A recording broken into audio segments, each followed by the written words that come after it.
On s'y emploie, c'est tous les jours dans le 12-14. Bonjour Philippe Duport. Bonjour Céline. Manuel Valls consulte avant la journée de manifestation. Mercredi contre la loi El Khomri, la CGT-FO et des organisations lycéennes seront dans la rue pour dire non à la réforme du Code du travail. Et parmi les mécontents aussi, on n'en parlait pas vraiment jusqu'à présent, on va le faire, il y a les médecins du travail. Car la visite médicale d'embauche telle qu'on la connaît aujourd'hui va disparaître.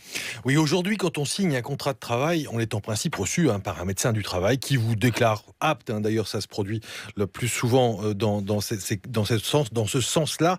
Eh bien, demain, si la loi travail est adoptée, ça va changer. Certains travailleurs considérés comme à risque seront mieux surveillés. Les autres, la grande majorité des salariés, n'auront plus forcément de contact avec un médecin du travail. Une situation donc que dénoncent certains praticiens. Dont vous, docteur Martine Kerrière. Bonjour. Bonjour. Bienvenue dans le studio de France Info. Vous êtes médecin du travail, secrétaire national à la CFE-CGC. Les salariés...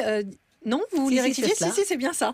Les salariés, comme le disait Philippe, à risque, qui seront mieux surveillés, c'est-à-dire... Alors d'abord, qu'est-ce que c'est qu'un salarié à risque ? Dans le texte de loi, ce qui est visé, c'est les salariés qui présentent un risque pour la sécurité. Donc c'est là qu'on risque de transformer les médecins du travail en bataillon de médecins sécuritaires. Or, ce n'est pas la mission du médecin du travail qui est là pour vérifier que le travail n'altère pas la santé du salarié. Et quand on parle de santé, c'est la santé physique, mais c'est aussi la santé mentale.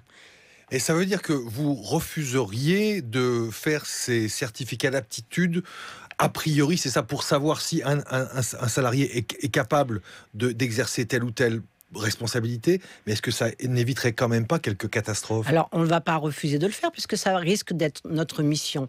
Donc, nous ferons une visite d'aptitude pour ces postes-là dits sécuritaires.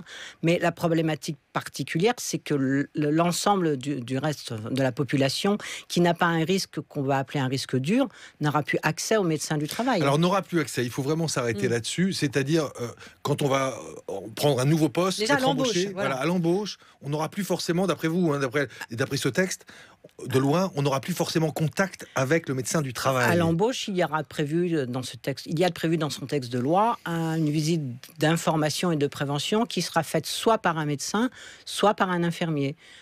En fonction de l'effectif présent dans les services de santé au travail. Donc le grand risque, c'est qu'il y ait de moins en moins de médecins du travail et que ces visites soient faites uniquement par du personnel infirmier. Et après, il y aura une visite médicale obligatoire Alors après, dans le texte de loi, il n'y a pas d'échéance pour la visite périodique. Notre deuxième crainte, c'est que ce soit encore les populations à risque particulier, donc les populations qui ont des postes sécuritaires et des risques importants, comme le risque chimique, comme les risques cancérigènes, qui accèdent aux médecins et aux visites médicales, et toute notre population de l'encadrement, qui a des risques, mais des risques psychosociaux qui ne sont pas détectables au préalable, ne connaîtront plus leur médecin du travail et n'auront plus accès au médecin du travail. C'est-à-dire qu'il n'y aura plus ce lien. Ce que vous dénoncez, c'est la rupture de ce lien qui existerait, on va y revenir, entre le salarié je note et le médecin. Conditionnel. Oui. On peut se poser la question, est-ce qu'il existe bien, voilà, puisque vous me faites y venir, Céline, dès maintenant, est-ce qu'il existe bien ce lien entre le salarié et le médecin du travail, ou est-ce qu'il n'est pas un peu relâché, on va dire ? Il existe de plus en plus parce que nous sommes, moi souvent à la porte de mon cabinet, j'ai envie de marquer cabinet de psychologie, parce que nous sommes de plus en plus en contact avec des salariés en risque psychosocial. Et nous sommes la seule personne, d'une part, qui pouvons les écouter dans le cadre du travail, parce que nous, on connaît le poste du travail. Et rôle important que nous n'aurions plus avec cette future loi, c'est le rôle de lanceur d'alerte. Parce que quand vous voyez une personne en risque psychosocial, vous pouvez vous dire que c'est individuel. Mais quand dans l'entreprise, vous en voyez 3 ou 4, là, c'est l'organisation du travail qui est responsable. Et donc, nous avons un rôle collectif de lanceur d'alerte auprès des CHSCT et de l'entreprise sur les risques psychosociaux. Et là, vous parlez du burn-out ? Du burn-out, bien sûr, et puis de tout ce qui est stress et risques psychosociaux. Donc, si nous ne voyons plus les salariés, si ce lien n'existe plus, le rôle primordial du médecin d'alerte à titre collectif sur, par exemple, la prévention du burn-out n'existera plus. Et ça, c'est dramatique pour toutes les populations qui n'ont pas un poste de sécurité ou un poste à risque. Est-ce qu'il peut bien exercer ce rôle de lanceur d'alerte, le médecin du travail ? Est-ce qu'il n'est pas un peu lié par sa position un peu particulière où il est payé par l'employeur tout de même ? Alors, l'employeur verse une cotisation au service de santé au travail, mais les services de santé au travail sont contrôlés par des commissions de contrôle paritaires avec présence des organisations syndicales, et un médecin du travail a une indépendance totale.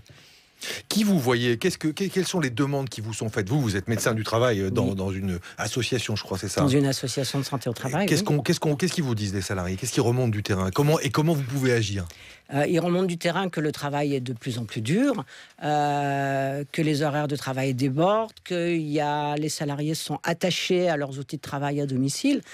Et nous, quand on intervient en CHSCT, c'est des choses que nous devons dire.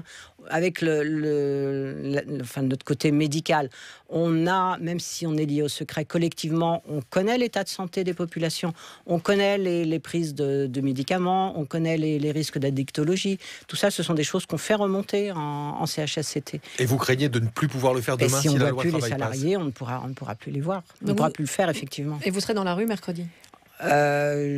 Pour l'instant, il n'y a pas d'appel à manifester des médecins du travail. Parce que j'ai encore espoir, moi je reste positif, je pense qu'on peut encore faire évoluer les choses. Mais après, on y descendra probablement. Et d'ailleurs, Manuel Valls est en train de consulter les organisations syndicales et patronales, dont la vôtre. Bien sûr. Évidemment, Merci. docteur Martine Carrière, la CFE-CGC. Vous êtes également médecin du travail. Merci d'être venu à France Info. À demain, Philippe.